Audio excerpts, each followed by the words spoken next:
Cristiano রোনালদোর একসময়ের coach mark কক্সের জহুরির চোখ নিশ্চয়ই হিরে চিনতে ভুল করবেন না। আর আপনি কি জানেন, আগামী অনূর্ধ্ব-20 সাফ ফুটবলে বাংলাদেশ দলের পরিকল্পনা তিনি সাজিয়ে চলছেন একজনকে ঘিরে। ঠিক লিওনেল স্কালোনি যেভাবে মেসিকে ঘিরে দল সাজায়, একইভাবে রোনান সুলিভানকে ঘিরে পুরো দল সাজিয়ে চলছেন অনূর্ধ্ব-20 দলের এই কোচ।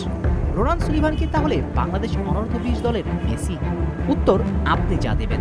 আপাতত এই ছবিটি দেখুন। বল পায়ে দাঁড়িয়ে এক ফুটবলার, তার দিকে পাখির চোখ 4 জনের, সতীর্থদের একেবারে মধ্যমণি তিনি।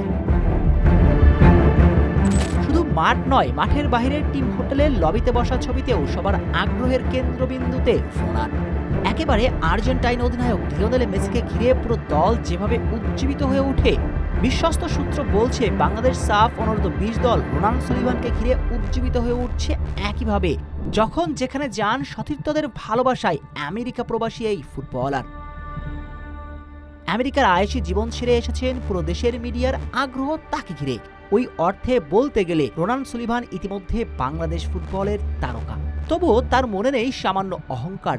নিজে মুখে কথা একেবারেই কম বলেন, তবে সতীর্থদের যখন যা বলেন তা চুপ করে শুনে যান রোনান। আবার মাঝে সাঝে সতীর্থদের সঙ্গে মেতে ওঠেন খুনসুটিতে। এটা তো আর্জেন্টিনা জাতীয় দলে লিওনেল মেসির গল্প। রোনান সুলিভান বাংলার ফুটবলের মেসি, এটা শুনে আপনি যদি একটুখানি বিদ্রুপের হাসি হাসেন, সেটা নিশ্চয়ই আপনার দোষের নয়। কারণ রোনান সুলিভানকে লিওনেল মেসির সাথে তুলনা দেবার সময়টা হয়নি, পথটা অনেক দূরে। তবে এতটুকু নিশ্চিত থাকুন, বাংলাদেশ ফুটবলের নতুন ইতিহাস লেখা হতে চলেছে রোনান সুলিভানের পায়ে। রোনান সুলিভানের হাত ধরে বাংলাদেশ ফুটবল করতে চলেছে নতুন এক যুগের সূচনা।